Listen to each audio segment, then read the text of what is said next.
Ayan.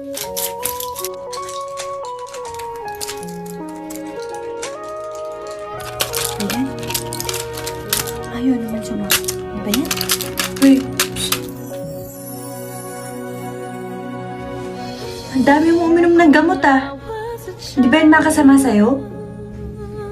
Gusto ko pang mabuhay eh. Marami naghihintay sa akin sa labas. Hindi rin naman ako sigurado kung saan ako mapupunta.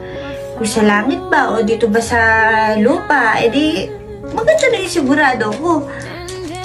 Idadaan ko na sa gamot. Tsaka, teka, bago ka lang ba dito? Pinapaalala ko lang ha. Ayoko nang pinapakailaman ako. Magkaiba tayo ha.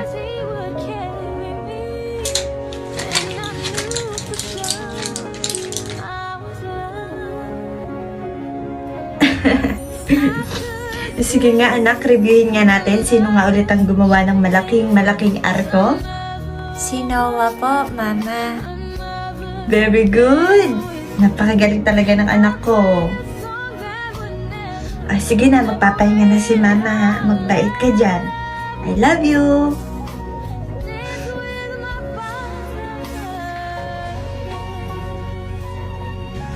Sino yung kausap mo? Anak mo? Ilang taon na yun? 5 years old.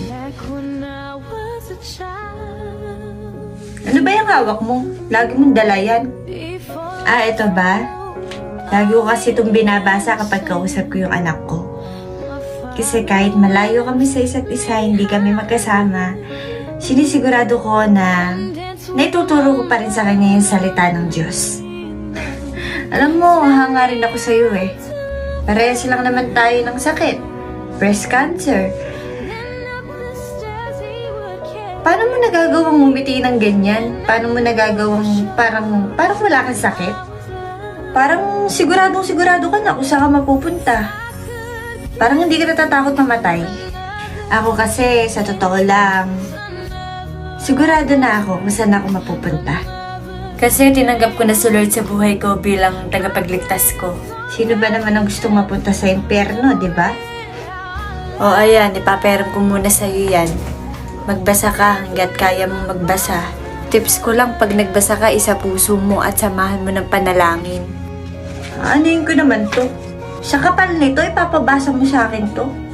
Gusto mo talaga mabuhay, makasama yung mga mahal mo sa buhay. Walang imposible. Kayang gumawa ng himala ang Panginoon. Maniwala ka.